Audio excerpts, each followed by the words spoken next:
This is Rachel Bat Shelda. She came home Motzei Shabbos. This is her first video. I just remember that moment. I got the call from the geneticist. I literally felt like I was punched in the stomach. It was such a hopeless moment. I felt very alone. I felt very, very alone at that moment.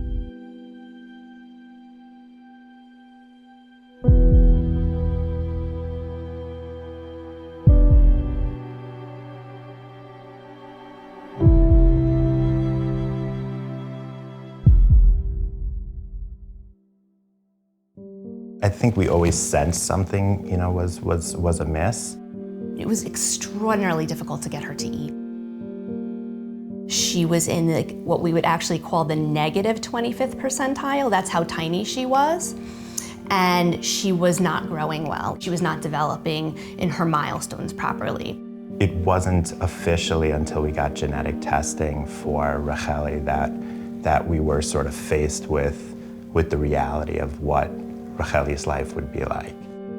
Racheli does have some genetic abnormalities. She's actually the only one in the world who has this exact genetic change. They said, we don't really have any information on what this means. I remember him saying, we don't think your daughter's going to be able to talk. I do remember that specifically.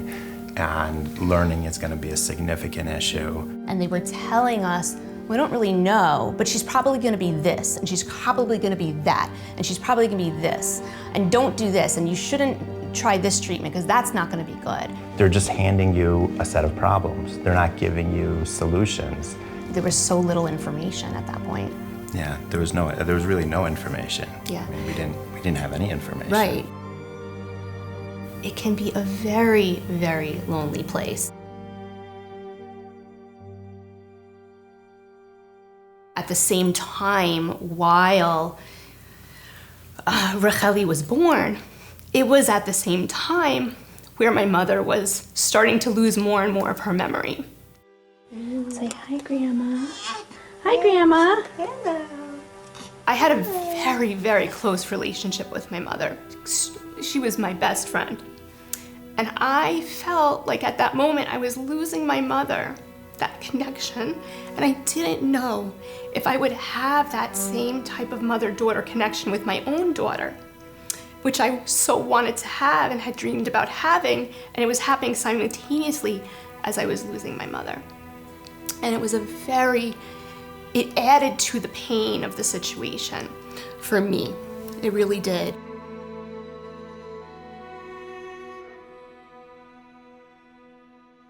She was in public school, in a self-contained class. She was not talking in the classroom, and the teachers would say to me that she didn't talk. And I said, oh, she talks. And they said, she doesn't talk in the classroom. We knew something wasn't right.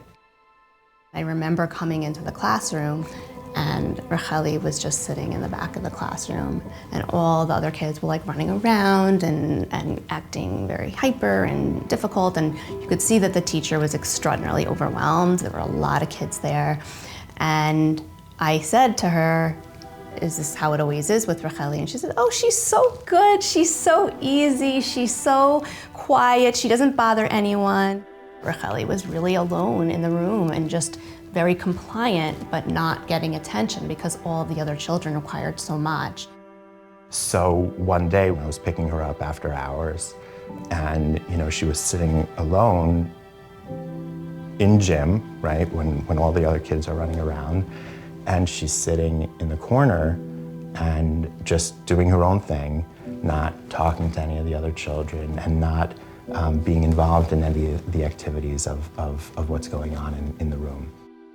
I just had this instinct, this feeling that this is not the right place for her. And when I got home, that's when I told Jill, I said, this is the last year, whatever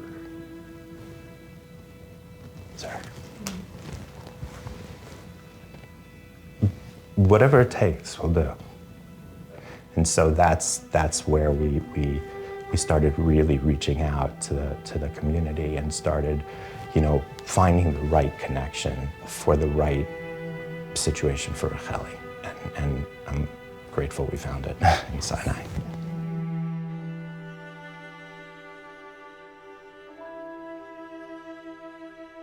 So Racheli started in the fall of her second grade year. She has a genetic disorder. It's very uncommon. There's no research. When she came to us, we tried to look into it, but we had no guidance in terms of how that would impact her learning. There are so many different types of chromosomal abnormalities, and this was very rare. And I remember Jill just trying to figure out, what is this gonna mean? And the answer was, we don't know what it's gonna mean. So I think with Racheli, as with many of our students, when they come in at a young age, there's a big lack of clarity in terms of what their long-term abilities are. Because we are so individualized, that's okay for us.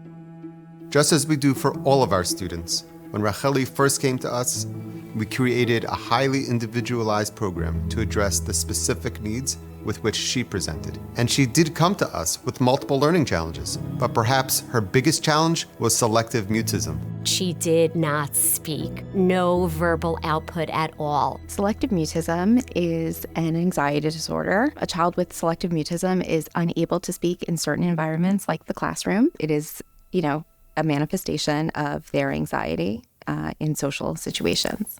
You could think of it like really severe social anxiety. The best way I can describe it is, everybody has fears, everybody has anxieties. Probably, maybe jumping out of a plane, going skydiving, bungee jumping.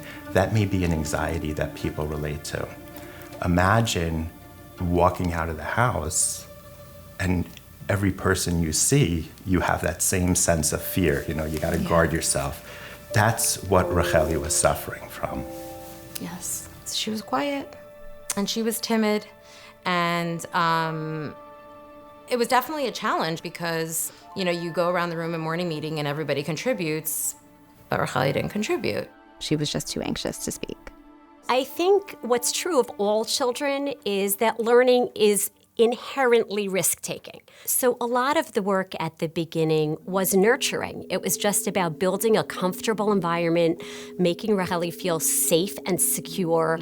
Every time she did something, pointing was reinforced, answering a question non-verbally was reinforced, just so that she felt good. So as long as we just kept reassuring her that it was a safe place and we valued her, her confidence grew. Over the course of the first year, as Racheli became more comfortable, that became evident because, in addition to pointing, she started whispering, she started mouthing her answers.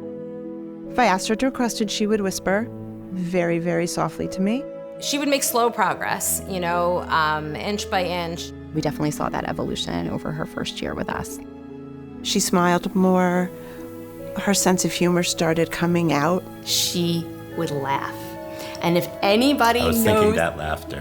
When she gets that infectious laugh, it's incredible.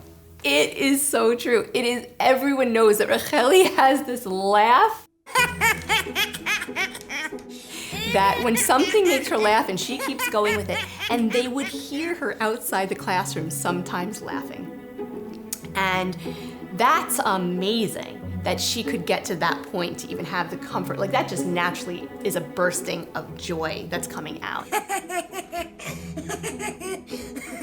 When I heard that she laughed in school and that she was able to give somebody else that pleasure, right, of that infectious laugh, then I felt comforted and at peace that she was in the right place for her. Monday's gonna win, on Tuesday's gonna win. And then one day, she just started speaking. She was just talking, and it was mind-blowing. It was just mind-blowing. It was like overnight that she started talking. And it wasn't just that she started talking, there was like an excitement, and it's like she became outgoing overnight. The entire school gathered to see this miracle that was happening. Everybody's like, could you believe this? Can you believe this? You felt it throughout the staff. There was this global excitement. It was literally like a celebration throughout the school. And it was just amazing. It was certainly a highlight in my career. So the funny part about Racheli speaking was that soon we realized we really had to teach her how to modulate, because from a child that wasn't speaking at all of a sudden she was screaming in the classroom. It seems strange, but when she started speaking, she was kind of bossy. And we actually had to work a lot on getting Racheli to understand that her words and her tone matter. Really, it was humorous even that we had to say, Racheli, you need to be a little bit more quiet, or you need to use an indoor voice, or how do we ask for things nicely? How do we say please and thank you? We discussed it a lot as a team in the beginning, and we thought maybe she wasn't used to hearing her voice in a classroom. So she was unfamiliar with what it sounded like when she made requests. You develop that. You learn how to go back and forth in a conversation and regulate your voice and your tone. And she never had that opportunity to experiment with that. None of these things were practiced because she hadn't been communicating. So I think that was probably, I mean, there were many moments, but that for me was a real moment to hear that as a goal.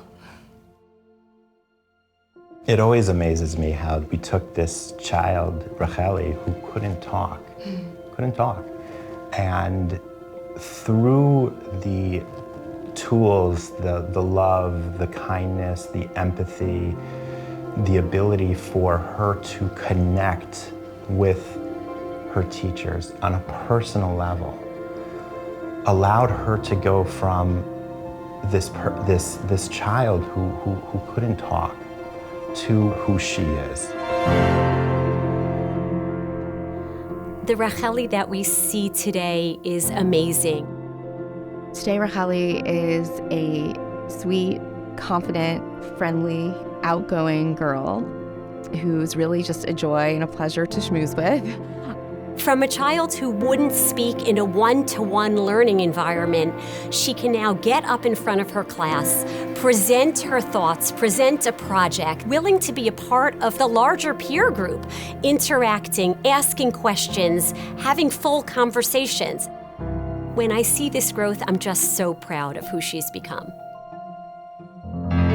Racheli is just this great girl who comes into school with a smile, ready to learn. She tackles everything you throw at her with her good heart. She's so good-natured and she's so caring. She taught me a lot. She did. You know, you always want to imagine the most amazing version of a child that you see, but you just never know. I don't even think I could have imagined this version of her. She's defied a lot of odds. She is 1 in a billion. Yeah.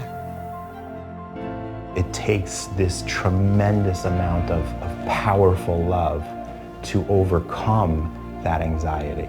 It's because of the love. It's because of the care. It's because they made her feel comfortable. They made her feel like she was part of a community, in a school, and that she was really loved. Yeah. For me, it was that moment in the gymnasium where I just realized that it's going to take a team of the right people, and thinking, what is best for your child.